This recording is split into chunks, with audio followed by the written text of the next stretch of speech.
On the 30th of April 1839, Llanidloes became a workers' republic. Yes, it became a workers' republic. Alas, it only lasted for 5 days, but nevertheless, that is what happened.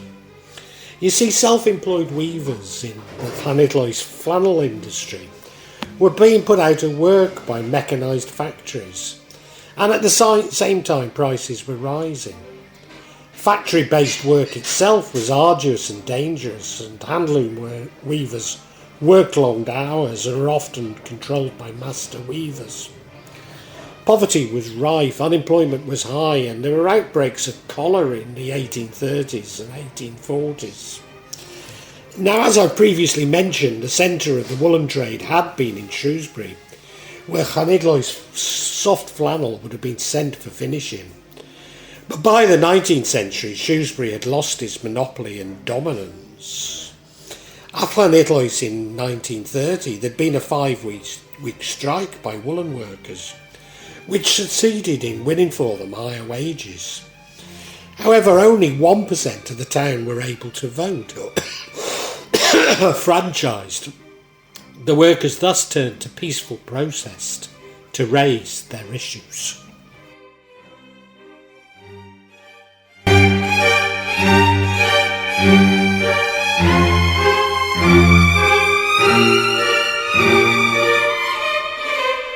Chartism was a national workers' movement born out of the destitution and harsh working conditions of the time, including mass content that had been increasing dramatically during the 1930s, encouraged by the economic depression of 1937 to 38. In Llanidloes district, the situation was made worse by the growing crisis in the flannel industry, with competition from northern mill towns and threat to the prospects of handloom weavers due to the introduction of water-powered looms. The Poor Law Act of 1834, which replaced poor law relief from the parish with grim institutional workhouses, was another significant cause of mass resentment, as were the Corn Laws, which kept grain prices artificially high, and the 1833 Factory Act. The movement took its name from the People's Charter of 1838, which demanded for votes for all men, and other changes to a political system which denied democratic rights to all but the privileged gentry. In Llanidloes, only 86 men, just over 2% of all constituents, were allowed to vote. In England, the main centres of militancy linked with the movement were the Midlands and the industrial north, whilst in Wales there was major activity and indeed disruption in Newport.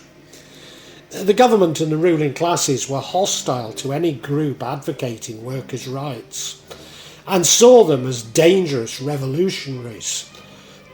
2 Chartist petitions, backed by huge numbers of supporters, were totally rejected by Parliament, giving impetus to those in the movement who were calling for the use of force to achieve a fairer system. Others, concentrated in Leicester, were seeking change by peaceful reform on the strength of moral force. By 1839, there was a hardening of attitudes as to the means of achieving the Chartist aims, and a belief that the use in physical force as opposed to moral force was increasingly being advocated. The motto, peacefully if we can, forcibly if we must, was increasingly used after the Chartist National Convention.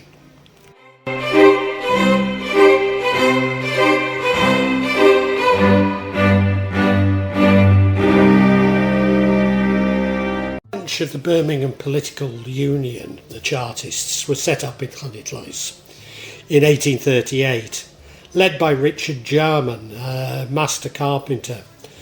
Branches were also established in Newtown and Welshpool. Of course, Newtown was the birthplace of Robert Owen, and another local man, Thomas Jerman, was active in promoting both Owenite socialism and Chartism.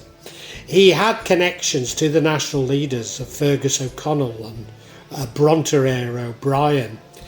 In October 1838, the first Chartist petition was approved, and Charles Jones of Welshpool was chosen as delegate to the Chartist National Convention, which convened on the 4th of February 1838, whilst ironmonger Thomas Powell of Welshpool was also prominent, being a friend of the national leaders Hugh Williams and Henry Hetherington, who visited the area.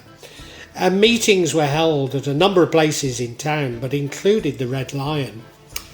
The Poor Law Amendment Act of 1834 did result in violence and troops being required to restore order in Llanfair Caereinion, and in 1837 when the relieving officer was attacked. On Christmas Day 1838, a group of Chartists processed to the place. Workhouse, Caersws Workhouse was being erected. Thomas Powell, Charles Jones and others spoke about the Charter and the repeal of the Corn Laws and the new Poor Law. Older British readers may remember Sir Rhodes Boyson, MP, the Minister for Education in the Thatcher government. Well, his undergraduate thesis concerned the storming of Haslingden Workhouse in Lancashire. In March 1838, Charles Jones took leave of absence from the convention to tour his home area with Chartist orator Henry Hetherington. On the 9th of April 1839, three Chartists, Powell, Jones, Hetherington, arrived in Newtown and addressed a huge but peaceable crowd. Chartism in this climate provided the focus for a steady growing resentment amongst the people. In early 1839, there had been a large but peaceful public meeting in Llanidloes, addressed by Henry Hetherington, a leading London Chartist and campaigner for the free press. At that time, the wealthy landowners, magistrates, clerics and members of parliament had all the local power and influence, and they were determined to retain their exclusive rights of privilege and property. When later that month there were rumours locally of armed uprising, the magistrates became alarmed and demanded military and police support from the Home Secretary. The normal force in the town consisted of just one elderly night watchman and some unpaid part-time constables. Thomas Edmund Marsh was a powerful man in the town at the time. He was a wealthy landowner, lawyer, magistrate and former mayor. As the Llanidloes magistrates warned of serious unrest, 3 constables were sent from London, and the authorities were asked to recruit special constables locally. Marsh promptly recruited 300 men, mostly believed to be his own tenants, who would have been unable to refuse for fear of losing their jobs and homes.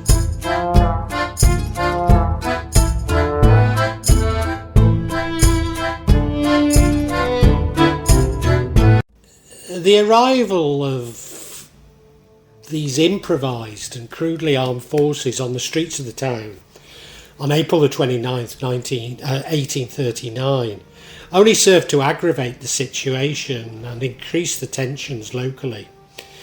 The 3 police constables dispatched from London arrived at Llanidloes that evening. On a lovely spring morning of April the 30th, 1839, it was a Tuesday at an early hour. Information that the police had arrived from London leaked out through the domestic at the Trewythen Arms Hotel on Great Oak Street. It was also stated that they had come for the purpose of arresting the Chartist leaders, Abraham Owen, 48, a weaver, Lewis Humphreys, 29, a shoemaker, and Thomas Jerman, 27, a carpenter, to imprison them in the Trewythen Arms. The intelligence spread rapidly through the town and caused the greatest excitement amongst the Chartists. After conferring together, the leaders determined to call a meeting of their supporters. Lewis Baxter, armed with a long tin horn, was sent to parade the streets, and after each flourish of this musical instrument, he announced the fact that an assembly of the members of the Union would be held on Long Bridge Street. The tin horn, which is still preserved as a sacred relic in the family of the bugler, was styled by the Chartists as the Horn of Liberty, while the soldiers who visited the town after the outbreak dubbed it the Chartist Bugle. This prompted the crowd to head there from Longbridge. Indeed, some reports that women were particularly active encouraging the crowd. Finding the Trewythen surrounded by 50 of Marshal's special constables, armed with wooden staves, the police fired their guns through the door, but it ultimately burst open. Shortly afterwards, the mob stormed the hotel and released their fellow Chartists from the kitchen. Now, many of the crowd were not Chartist, but disorientated townspeople, and if anything, it was more of an anti-police riot. They overpowered the guards, sacked the hotel, and freed the 3 Chartists who had indeed been arrested. 2 of the London constables hid in a hayloft, and a third, P.C. Blenkhorn, was badly beaten with iron rods before escaping. The current mayor, a surgeon by profession, was found in one of the bedrooms. Presumably he'd been there following a meeting of the magistrates, which was called to sign the arrest warrants of the 3 Chartists. Frightened when brought onto the street, the mayor appealed to their better nature by recalling their memories of how he saved their mothers' lives in ushering them to the world. Their hearts were softened and they allowed him to proceed to his home without injuring him. Local landowner T. Marsh had drafted over 100 special constables from amongst his reluctant tenants, effectively pitting neighbour against neighbour. The interior of the hotel was wrecked, including some fine furnishings from the previous owner, a General Jones who'd fought in the American War of Independence. Although it's said that the only theft was of beer barrels from the cellars, the contents of which were largely poured away. Some sources suggest that it looked as though it was going to backfire on him. It was Marsh who himself threw the first stone and started the riot by breaking a window, presumably so that he could escape to Shrewsbury and raise the alarm. It would also seem that Marsh's property was also attacked. Again, it was claimed that the women in particular followed Marsh's example.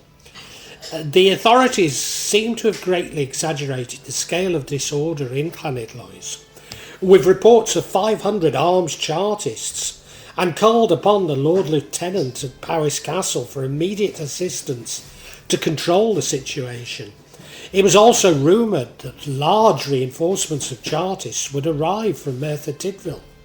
Whilst the Times claimed that Llanidloes was in possession of revolutionaries.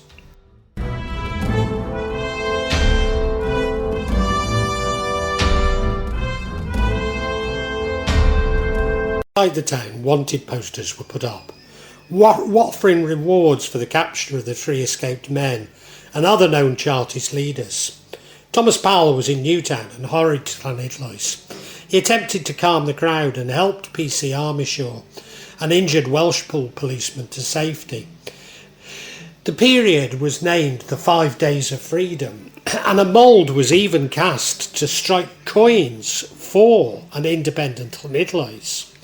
On Tuesday the 30th of April to Saturday the 4th of May 1839, Llanidloes remained quiet and orderly due to Chartist patrols. With Mr. Marsh and his constables ejected from Llanidloes, inside the atmosphere was said to have been good-natured and festive. The Chartists had received intimation of the arrival of the force and immediately dispersed themselves. Some to their homes and others took to the hills around Rhaiadr on their way to Merthyr Tydfil. On Saturday, the troop reinforcements requested by the authorities arrived, including infantrymen from Brecon and a combined force of the Montgomeryshire Yeoman Cavalry, commanded by the Honourable C. Wynne MP, and the North Shropshire Yeomanry, under the command of Lord Clive, and yes, the very same yeomanry to to which Mad Jack Mitten had belonged, totaling some 200 strong, riding into town with their sabres drawn. The military encountered no resistance at all, and doubtless soon judged that the response was excessive. Even the most ambitious Chartists knew that they'd never be able to hold Llanidloes for very long. So by the time the soldiers entered the town, the feeling seems to have been that the protest had already made its point, and there was nothing to be gained from a pitched battle that they couldn't win. The town was later sealed off, and 33 Chartists, including 3 women, were arrested and sent to Montgomery jail. Hugh Williams, the Carmarthen lawyer and radical, defended the Chartists. A military garrison was maintained in the town until the summer of 1840, whilst Welshpool and Newtown were also occupied, with Lord Clive basing his troops in Welshpool. In addition, pensioned but armed Shropshire yeomanry were sent to Montgomery to protect the jail. In spite of their presence, there was a second outbreak at Llanidloes on May the 7th. It was then that Thomas Powell was arrested. He received a sentence of 12 months, but in order to obtain his release, he had to find sureties totaling £800 to ensure that he kept the peace for 5 years. He was not imprisoned for the riot of the 30th of April, but for using seditious words on the 9th of April, even though they were witnesses who denied that his speeches were inflammatory. On his release, Powell became shopman to Hetherington in London and figured in Hetherington's trial of 1841, for the sale of literature which was considered to be blasphemous. Powell was then active in colonial projects and organised a party to emigrate to South America, but this proved a failure. He settled in Trinidad and is said to have married a black woman, despite there being no proof that the attack had been planned by the Chartists. 2 of the readers, Abraham Owen and Lewis Humphreys, were amongst those captured and sent to New South Wales on the convict ship Woodbridge, as was James Morris, a 19-year-old weaver transported from Woolwich in October 1839, having been accused of stabbing a special constable. However, Thomas Jerman escaped via Liverpool to America, where he settled in Mankato, Minnesota, and had a family fighting in the American Civil War of 1860 for the North. John Evans, a tailor, John Lewis, I've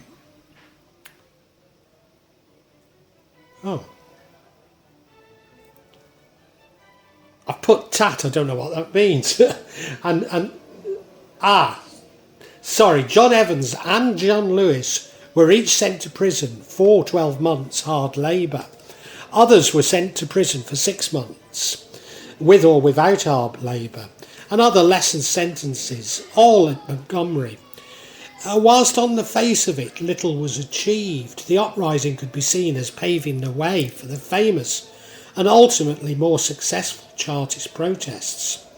5 of the 60 demands of the People's Charter of 1838, the exception being annually elected parliaments, later became a part of the British Constitution.